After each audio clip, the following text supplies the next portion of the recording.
আসসালামু আলাইকুম। আশা করি সবাই ভালো আছেন। আমরা সবাই ভালো আছি আলহামদুলিল্লাহ। আজকে আপনাদের সাথে শেয়ার করব দেশি মাছ, এগুলো দেশি পুঁটি মাছ, ফলি মাছ চচ্চড়ি করব টমেটো দিয়ে, আজকে পেঁয়াজ দিয়ে। এই যে আপনাদের ভাই বাজার থেকে কিনে নিয়ে আসলো 4টা টমেটো। 1 পোয়া টমেটো এখানে 40 টাকা পোয়া নিয়েছে। 4টা টমেটো 40 টাকা। জিনিসের যেই দাম, মানুষ কি খাবে এত দাম হলে? সবজি খুবই দাম বাজারে এখন।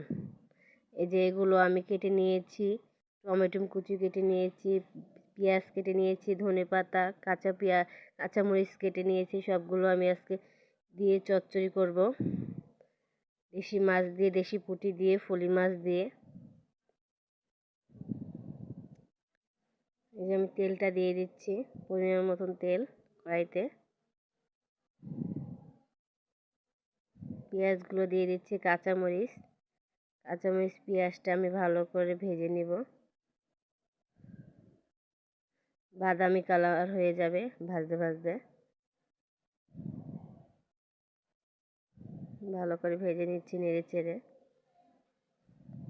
আর দেশি মাছ দিয়ে চচ্চড়ি করলে, পেঁয়াজ টমেটো দিয়ে চচ্চড়ি করলে খুবই মজা লাগে মশলা ছাড়া।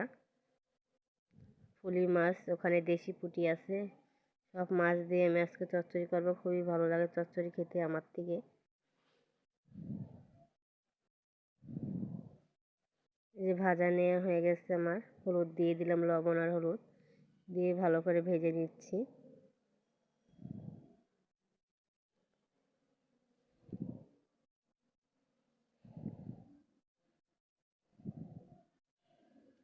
ভালো করে ভাজা ভাজা হয়ে গেছে।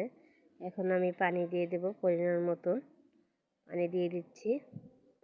চচ্চড়িতে বেশি পানি লাগে না, হালকা পানি দিলে হয়ে যায়। পরিমাণ মতন পানি দিলে হয়ে যায়। যে বলক চলে আসলো, এখন আমি আস্তে আস্তে একটা একটা করে মাছ দিয়ে দিচ্ছি। ফলি মাছগুলো, পুঁটি মাছগুলো, দেশি পুঁটি, এগুলো দিয়ে চচ্চড়ি করতেছি। খেতে খুবই মজা লাগে দেশি পুঁটি মাছ দিয়ে, বড় বড় পুঁটি, একদম টাটকা পুঁটি। আর ফলি মাছ এখানে আছে।